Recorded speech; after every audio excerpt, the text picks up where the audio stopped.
Қайырлы күн, құрметті оқушылар. Бүгін біз сіздермен 2-ші сынып бойынша жаратылыстану пәнінен табиғат физикасы бөлімі бойынша қандай денелер жарық өткізеді тақырыбын өтетін боламыз. Сабағымыздың жалпы мақсаты кейбір денелердің жарық өткізгіштік қасиеттерін зерттеу болып табылады. Сабағымызды бастамас бұрын, балалар, сендер суреттен не көріп тұрсыңдар? Және бұл суретте жалпы ортақ қандай атау бере аласыңдар? Бәрі келді балалар, дұрыс айтасыңдар. Жарық. Жарық ол біздің көзімізбен көретін электромагниттік толқындар болып табылады. Ал бүгінгі тақырыбымыз барысында балалар, біз сіздермен кішігірім тәжірибе жұмысын өткізсек. Жалпы зерттеу жұмысының барысында біз зерттеуімізге бірінші жоспар қойып алсақ. Бізге керекті заттарды дайындаймыз. Денелердің жарық өткізгіштігіне тәжірибе жүргізу, бақылау, қорытынды жасау. Ал біздің тәжірибемізге керекті заттар қолшам, шыны ыдыс, шырын, су, сүт. Жалпы қойылатын сұрақ, қандай денелер жарық өткізеді? Ендеше бірге зерттейік. Балалар, қараңдаршы, бізде қазір қолымызда 3 зат бар.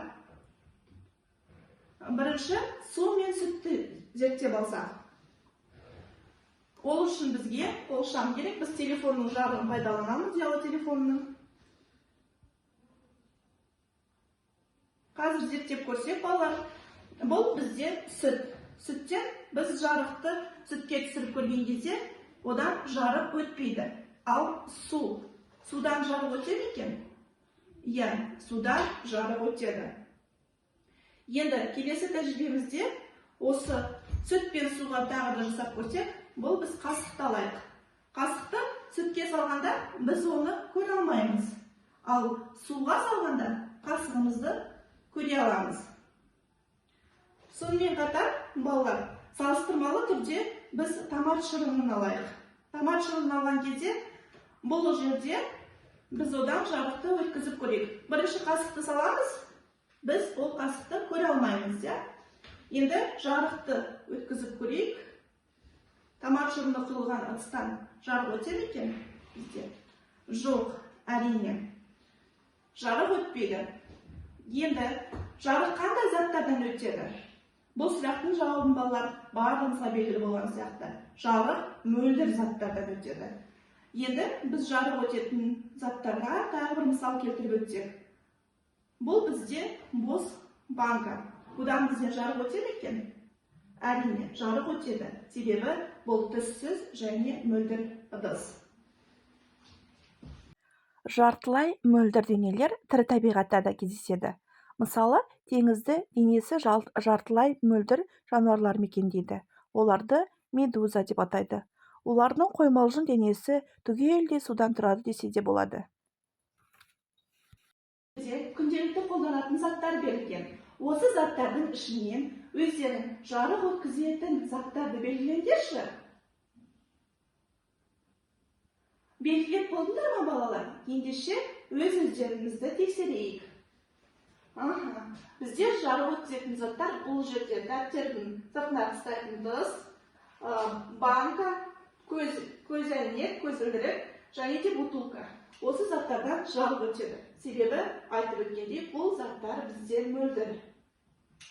Жалпы мөлдір заттар арқылы басқа нысандарды көруге болады. Қорыта айтқанда, балалар, қандай денелерден жарық өткізетінін сендер білдіңдер. Яғни жарық мөлдір денелерден өткізіледі. Назар қойып тыңдағандарыңа рахмет. Келесі сабақта кездескенше. Жартылай мөлдір денелер тірі табиғатта да кездеседі. Мысалы, теңізді денесі жартылай мөлдір жануарлар мекендейді. Оларды медуза деп атайды. Олардың қоймалжың денесі түгелдей судан тұрады десе де болады.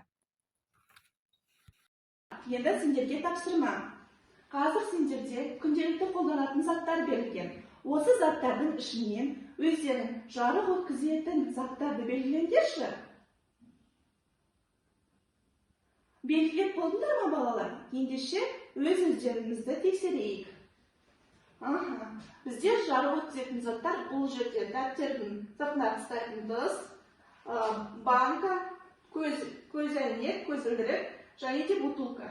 Осы заттардан жарық өтеді. Себебі айтып өткендей, бұл заттар бізде мөлдір. Жалпы мөлдір заттар арқылы басқа нысандарды көруге болады. Қорыта айтқанда балалар, қандай денелерден жарық өтетінін сендер білдіңдер. Яғни жарық мөлдір денелерден өткізіледі. Назар қойып тыңдағандарыңа рахмет. Келесі сабақта кездескенше.